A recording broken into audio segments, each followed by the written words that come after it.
In this video, I'm going to be ranking every single new Rush Dark Matter from worst all the way to best in NBA 2K23 Myteam. As you guys know, we now have 10 Rush Dark Matter cards from the 2 different weeks. Rush 1, which was Bill Walton, Donovan Mitchell, basically the top line of Amari Stoudemire, Jason Richardson, Caron Butler, Bill Walton, Donovan Mitchell. And then today we did get these new Rush 2 Dark Matters, Glenn Robinson, Julius Randle, Dennis Rodman, Vlade Divac, and Sidney Moncrief. So I'll be ranking all 10 of these free Dark Matters basically from worst all the way to who I think is the best from the Rush set. So coming in at the number 10 spot is going to be the Dark Matter Donovan Mitchell. And before I do get into the ranking, let me know in the comment section down below, out of your guys' free equal chance pack that you get every single week from the agendas, let me know what Dark Matter you guys have pulled. Have you guys pulled a Bill Walton, a Glenn Robinson? Have you guys pulled anything good?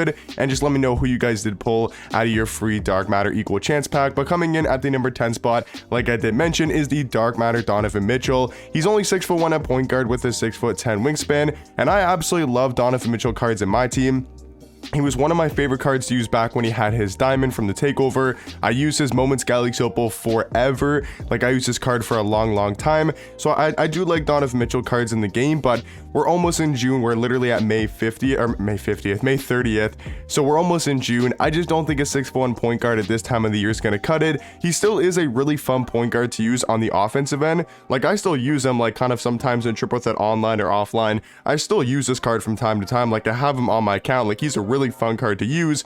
I just don't think, like, if we're talking about the best cards from the Rush set, I just don't think he's going to be that great, only being 6'1" at point guard.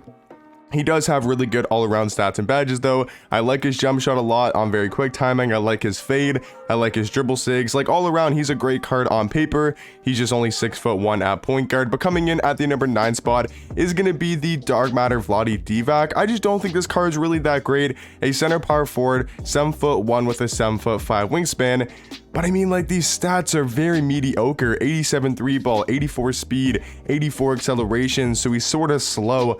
I mean, I would say actually very slow. His defensive stats really aren't the best. I mean, 89 block, 85 steal, 87 perimeter, just isn't great. He's got an 80 driving dunk, 80 speed with ball, 82 ball handle. Like, his stats look like a Galaxy Opal or even a pink diamond card. His jump shot isn't really that great, to be honest. His sigs aren't that good.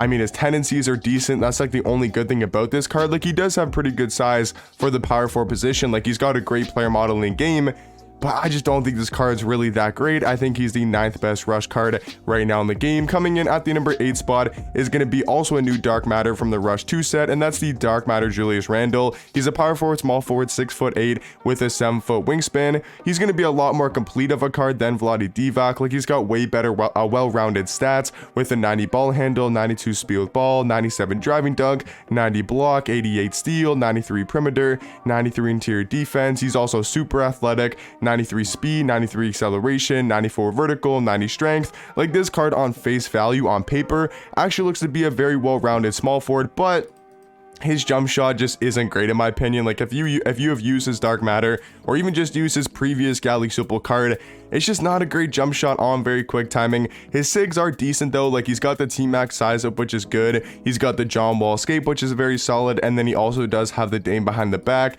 Defensive tendencies could also be a lot better. I think he's a runnable small forward in game, but I realistically don't think he's going to be that amazing. At the number 7 spot is going to be Sidney Moncrief, a really hard card to rank because he's actually a really good card, just like Donovan Mitchell, but he's 6'3" at point guard with a 6'6" wingspan. But if you take a look at his stats and his badges, that's going to be super elite. He's got a new and improved, way better jump shot. The Karis LeVert base, the Steph Curry upper on very quick timing is a great jump shot. And then he's also got really good dribble sigs. He's got the Kyle Lowry size up, the Curry escape, Dame behind the back. He's got the quick drops off one. He's got front clutches. Like, he's a really good all-around point guard card.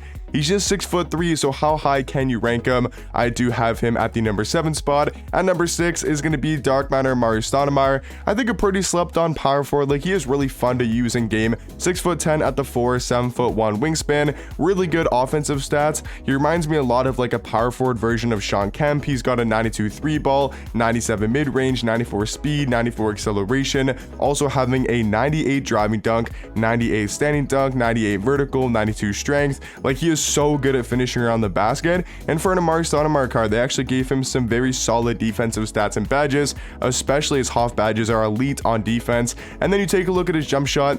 That's probably a big flaw for the card as well, in my opinion. His jump shot just isn't that great in my opinion on very quick timing, but he does have some pretty good dribble sigs with the hardened size up and the John Wall escape. So Amari Stoudemire, I would say, is like right there in the middle. I do think Dennis Rodman though at number 5 is slightly better of a card, but I do think that's very close between Amari Stoudemire and Dennis Rodman. The reason why I have Rodman a little bit higher is he's got great defense at the small forward position. He's 6'7" with a 7'3" wingspan. His player model is also elite in game. He looks more like 6'8", 6'9" in game. His defensive stats are going to be elite. I mean, 99 block, 99 steal, 98 perimeter, 98 interior defense. He's got every single Hall of Fame defensive badge in the game.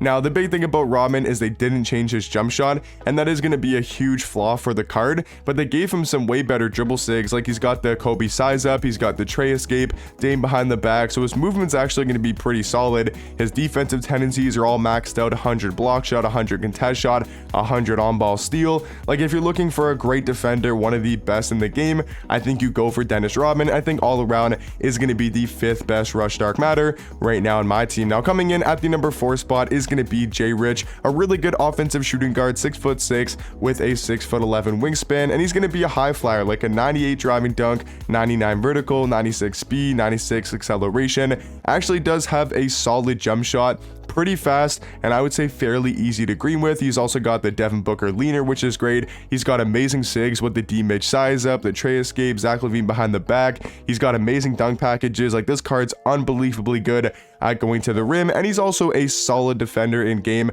Definitely not like a Dennis Rodman type of lockdown, but I think he can hold his own on the defensive end. At the number 3 spot, I think Cron Butler is just slightly better than a card like Jason Richardson. He's 6'7" at the 2 with a 6'11" wingspan. All around, I just think Cron Butler is a great shooting guard card. Doesn't necessarily have any flaws. He can shoot the 3 ball. He can drive to the rim. He can defend at a high level. He can play make. He's super quick. He's got a good jump shot, great dribble sigs, really good dunk packages with the quick drops off one and the front clutches as well, the 2 best dunk packages. So I think Cron Butler right now is the 3rd best rush dark matter. At the number 2 spot though, I have the new dark matter Glenn Robinson. He's another 6'7" shooting guard, 6'10" wingspan, but the biggest difference between him and Cron Butler is, number 1, I like his jump shot a lot more with the PJ Tucker base and the Vince Carter upper on very quick timing, and they do have very similar dribble sigs, and all around are very similar cards in game between Cron Butler and Glenn Robinson. I just think Robinson has a little bit more size, with a longer wingspan, or sorry, not a longer wingspan, but just a better player model in game. I think it's really close though between Cron Butler and Glenn Robinson. I mean, it's really just a coin flip in my opinion. I think Glenn is slightly better from what I've used in game. And then at the number 1 spot, I think you got to give it to Bill Walton, a 6'11" power forward, 7'3" wingspan, gonna be an elite level defender, 98 block, 94 steal, 96 perimeter, 98 interior defense, has every Hall of Fame defensive badge in the game, and also moves like a guard. Like, you look at his dribble sigs, he's got the Garland size up, Steph Curry escape, Dame behind the back. I mean, this card moves so quick in game for a power forward. He's also got elite defensive tendencies with an 80 on ball steal, 97 contest shot, and a 97 block shot, and I do think makes him the best rush dark matter right now in my team. But let me know in the comment section down below, like I said, what you guys think about my ranking, and let me know what dark matters you guys have pulled from those equal chance rush packs, and I'll catch you guys in the next one. Peace.